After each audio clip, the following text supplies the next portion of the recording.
ଚାଲନ୍ତୁ ବନେଇବା ଗାଡ଼ି ଷ୍ଟାଇଲରେ ମାଛ ବେସର।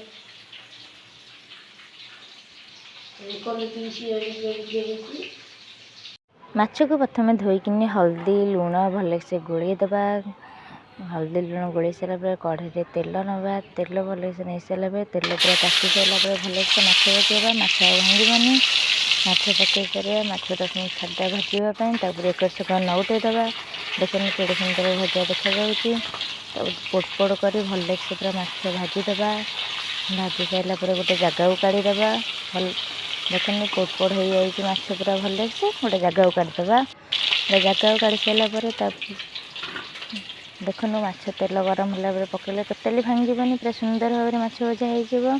ତାପରେ କିଛି ସୋରିଷ ପିଆଜ ରସୁଣ ଲଙ୍କା ଗୋଟେ ଟମାଟର ପୋସ୍ତ ଜିରା ସବୁ ନେଇଛି। ତାକୁ ଭଲସେ ଗୋଟେ ପେଷ୍ଟ କରିଦେବା ମାନେ ବାଟିଦେବା।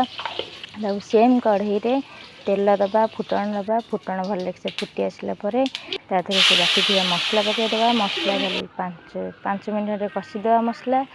ତା ଦେହରେ ହଳଦୀ ଲୁଣ ପକାଇ ଭଲସେ 5 ମିନିଟ୍ କଷିଦେବା। ସୋରିଷ ମସଲା ଅଧିକା କଷିଲେ ପିତା ଲାଗିବ। ଅଳ୍ପ କିନି କଷିଲା ପରେ ତା ଦେହରେ ପାଣି ଦେଇଦେବା।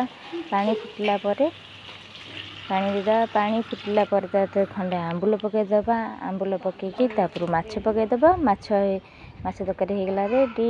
ମାଛ ତରକାରୀର ଜାଗାକୁ କରିଦେବା। ଦେଖନ୍ତୁ କେତେ ସୁନ୍ଦର ଭାବେ ମାଛ ତରକାରୀ ହେଇଛି। ଖାଇବା ପାଇଁ ବି ବହୁତ ଟେଷ୍ଟି ଲାଗୁଛି। ଆପଣ ଭାତ ରୁଟି ପିଠା ଯେଉଁଥିରେ ପାଇଁ ସେଥିରେ ଖାଇପାରିବେ। ପୁରା ଟେଷ୍ଟି ହେଇଥିଲା।